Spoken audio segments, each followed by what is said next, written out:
This video is brought to you by Straight Goods News, Canada's alternative online news source. Visit straightgoods.ca.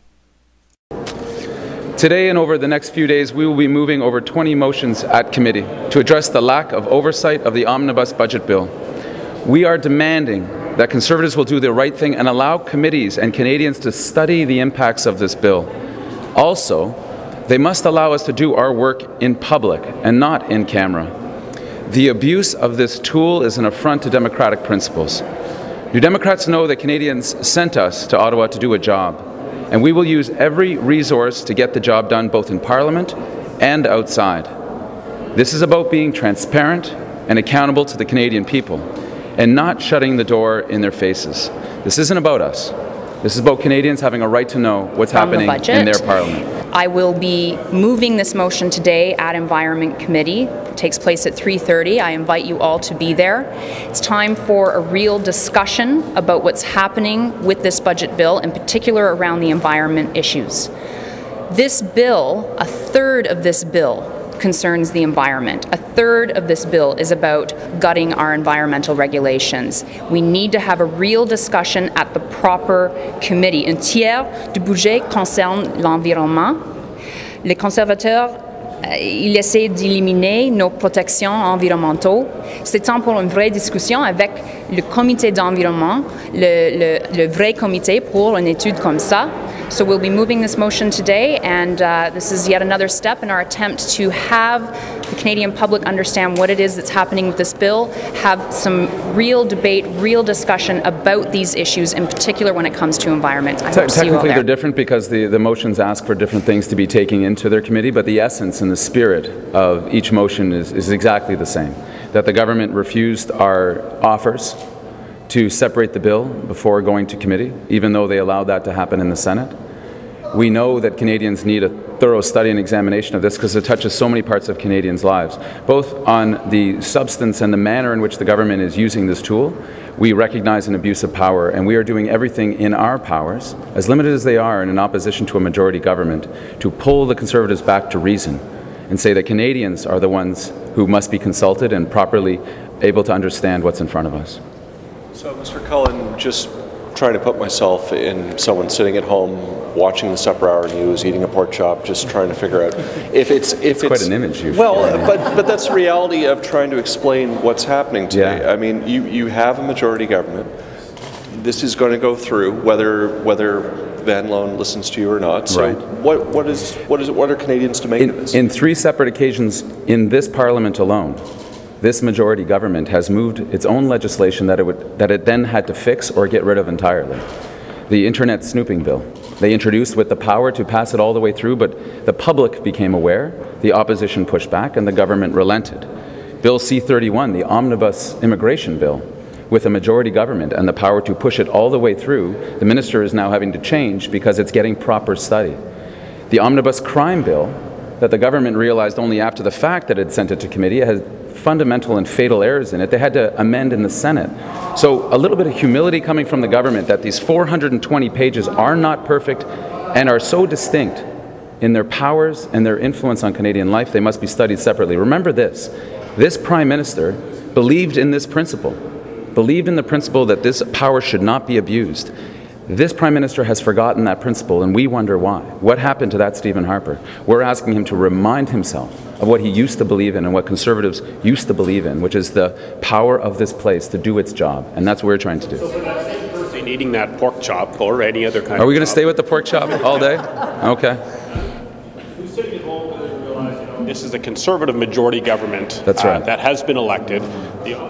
The NDP opposition had opposed the budget from the very outset. Right. So what is the real purpose behind here is for people sitting at home? There are so many measures contained in this budget that this government did not run on in the last election, has no mandate to actually enforce upon Canadians. What we're trying to do is bring the light of day to what's actually going on. If the Conservatives actually believed in these things and believed they had the mandate to do them, they would separate them out, as they are doing in the Senate, as has previously been the practice in this place. So to Canadians at home, even those that voted Conservative, there was no mandate given to this government to do the things that it's doing. And by cramming it into a Trojan horse bill, it is ignoring the will of Parliament and the accountability that Parliament demands. This goes beyond individual prime ministers or parties. This is a more than a century-old practice, which we, of course, will attempt to as well at the final stage, the report stage, but that's more than a month away. The idea of conceding a month in Parliament to the government and not resisting any of these attempts both to use an omnibus bill, a Trojan horse bill, to ram these changes through and to drive so much of that into in-camera. You folks know what it's like to try to get at these in-camera meetings. When we're discussing as parliamentarians things that are relevant to Canadians that should never go behind closed doors. And how you're bringing this fight to the committees. What exactly are you doing? So you're putting in a motion to say we should look at this at the committee, and then there's, like she says, there's a vote and it ends there, or are you bringing the whole fight to the committee? So as you know, we did try and negotiate with the Conservatives to split up the bill. So our second step in the step-by-step process of trying to bring some accountability here, we've moved motions at several different committees, including the committee I sit on, the Environment Committee. That motion was moved on Tuesday, and it said we want to separate out the piece of the budget bill that concerns environment that should legitimately be at the Environment Committee. We want to have a study, suspend the study that we're doing now. The National Conservation Strategy can wait.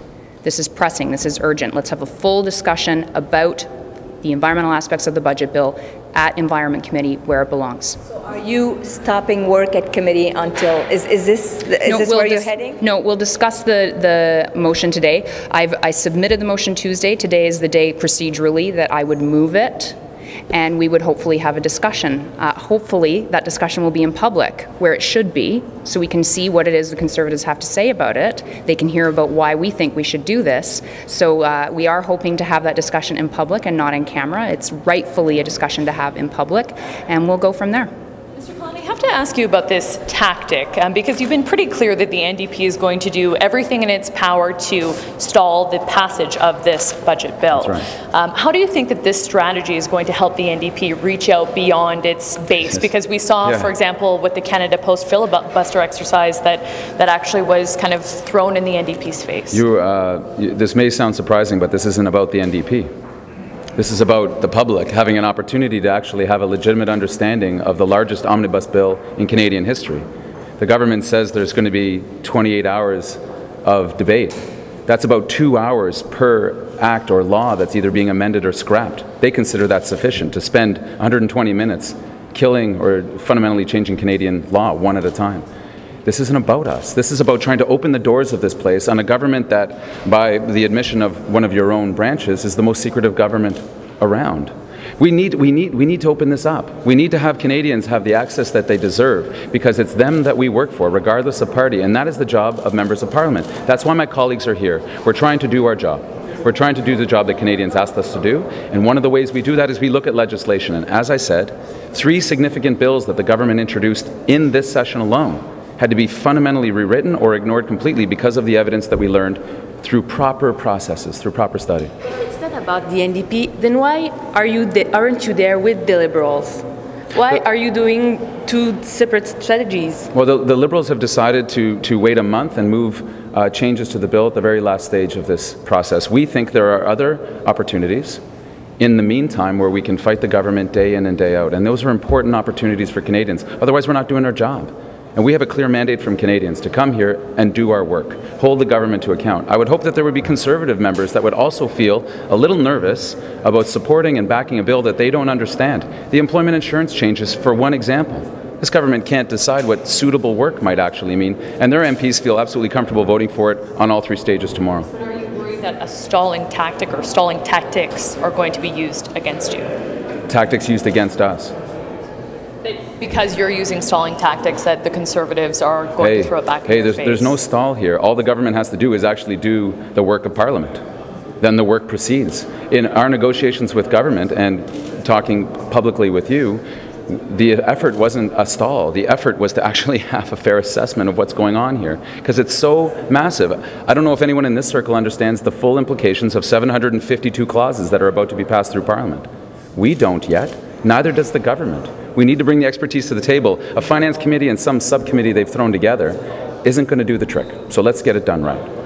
Committees will be getting motions like the one? Approximately 20. Okay. And what is happening that's after Monday? What are you doing, you know, in terms of delaying Monday's vote? Is there more we can expect on that score? Stay tuned.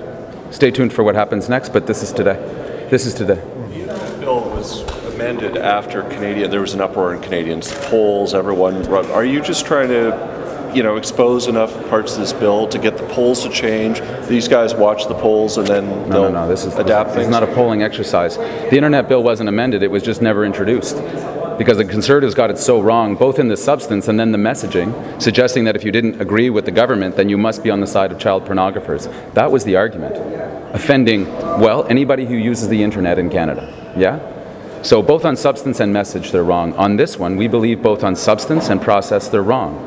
The more Canadians, we did a briefing on Monday night for some of our colleagues and staff members, explaining all of the parts that we are now aware of that are in this bill. You could hear a pin drop in the room. It's so shocking, the breadth and depth of the changes being suggested. These are standalone measures. That's where they should be. If you want to change the immigration law, then change the immigration law. If you want to change employment insurance, then change it.